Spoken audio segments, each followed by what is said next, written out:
Friends, ఈ వీడియోలో మనం రోజువారీ రాశి ఫలాలలో మీనా రాశి వారి గురించి తెలుసుకుందాం. అంతకన్నా ముందు చిన్న రిక్వెస్ట్ ఫ్రెండ్స్, ఈ వీడియో నచ్చినట్లయితే లైక్ చేయండి, షేర్ చేయండి, అలాగే సబ్స్క్రైబ్ చేయడం అసలు మర్చిపోవద్దు. మీ యొక్క సపోర్ట్ నాకెంతో అవసరం.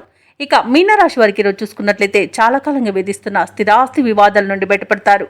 ఆర్థిక విషయాలలో ఆలోచనలు ఏవైతే చేస్తున్నారో అవి కార్యరూపం దాలుస్తాయి. ఇక వృత్తి ఉద్యోగాలలో ఎవరైతే ఉన్నారో వారికి పదోన్నతులు పెరుగుతాయి. ఇక వ్యాపార విషయమై పెద్దల సలహాలు తీసుకోవడం మీకు ఎంతో మేలు చేస్తుంది. ఇక విద్యార్థులకు నూతన విద్యా అవకాశాలను లభిస్తాయి. ఇక ఈరోజు పుణ్యక్షేత్ర దర్శనం చేసుకుంటారు. దేవాలయాన్ని దర్శించినప్పుడు మీరు ముఖ్యంగా గుర్తుంచుకోవాల్సింది మీ ఇష్టదైవం యొక్క ఆరాధన అనేది మీకు మంచి చేస్తుంది. కాబట్టి తప్పకుండా దిశగా ప్రయత్నించండి. ఇక మీనరాశి వారికి మంచి అదృష్టయోగం అనేది కలుగుతుంది. వ్యవసాయదారులకు పంట లాభం కనబడుతుంది. అలాగే భూక్రయ విక్రయాలలో ఎవరైతే రియాల్టర్స్ ఉన్నారో వారు మంచి లాభాలను అందుకుంటారు. కాంట్రాక్టర్లు నూతన కాంట్రాక్టులను దక్కించుకోగలుగుతారు. ఇక షేర్ మార్కెట్లో ఎవరైతే పెట్టుబడులు పెడుతున్నారో వారు మంచి లాభాలను అందుకుంటారు. ఇక అన్నింట ఆర్థిక ప్రయోజనాలు అనేవి చేకూరే రోజుగా చెప్పవచ్చు. కుటుంబ సఖ్యత అనేది ఏర్పడుతుంది. అలాగే వ్యాపారస్తులకు నూతన వ్యాపారాన్ని ప్రారంభించడానికి మంచి రోజుగా చెప్పవచ్చు.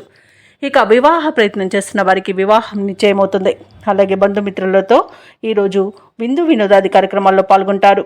ఇక ఆర్థిక ప్రయోజనాలను పొందుతారు. ఇక ఈరోజు మీనరాశిలోని మహిళలు ఆభరణాలను, గృహోపకరణాలను కొనుగోలు చేస్తారు. ఇక విదేశాలలో విద్యాపరంగా, వృత్తిపరంగా, వ్యాపారపరంగా ఎవరైతే నివసిస్తున్నారో వారు స్థిర నివాసం ఏర్పరచుకోవడానికి ఈరోజు మంచి రోజుగా చెప్పవచ్చు. ఇక మీనరాశి వారికి నూతన పరిచయాలు అనేవి కలుగుతాయి. ఆర్థిక విషయాలలో పురోగతి అనేది కనబడుతుంది. బంధువుల కలయిక ఆనందాన్ని ఇస్తుంది. ఇంటిలో శుభకార్యాల ప్రస్తావన అనేది వస్తుంది. సంఘంలో గౌరవం పెరుగుతుంది. ఇక బాకీలు వసూలై అవసరాలు తీరుతాయి. ఆలయాలను సందర్శిస్తారు.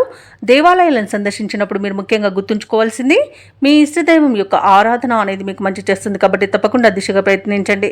ఇక ఇంటి నిర్మాణ యత్నాలు ఎవరైతే చేస్తున్నారో అవి కలిసి వస్తాయని చెప్పవచ్చు.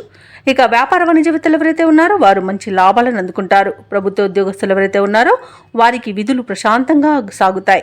రాజకీయవేత్తలకు పదవులు ఊరిస్తాయి. చిత్ర పరిశ్రమ వారి నైపుణ్యత ప్రదర్శించడానికి మంచి రోజుగా చెప్పవచ్చు. ఇక విద్యార్థులు కొత్త ఆశలతో ముందుకు సాగుతారు.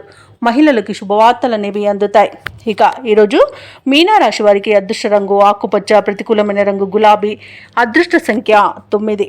ఈరోజు మీనరాశి వారు శివాలయంలో రుద్రాభిషేకం చేయించుకోవడం వలన మంచి శుభ ఫలితాలను పొందుతారు. అలాగే పనులలో వచ్చే ఆటంకాలని తొలగించుకోగలుగుతారు.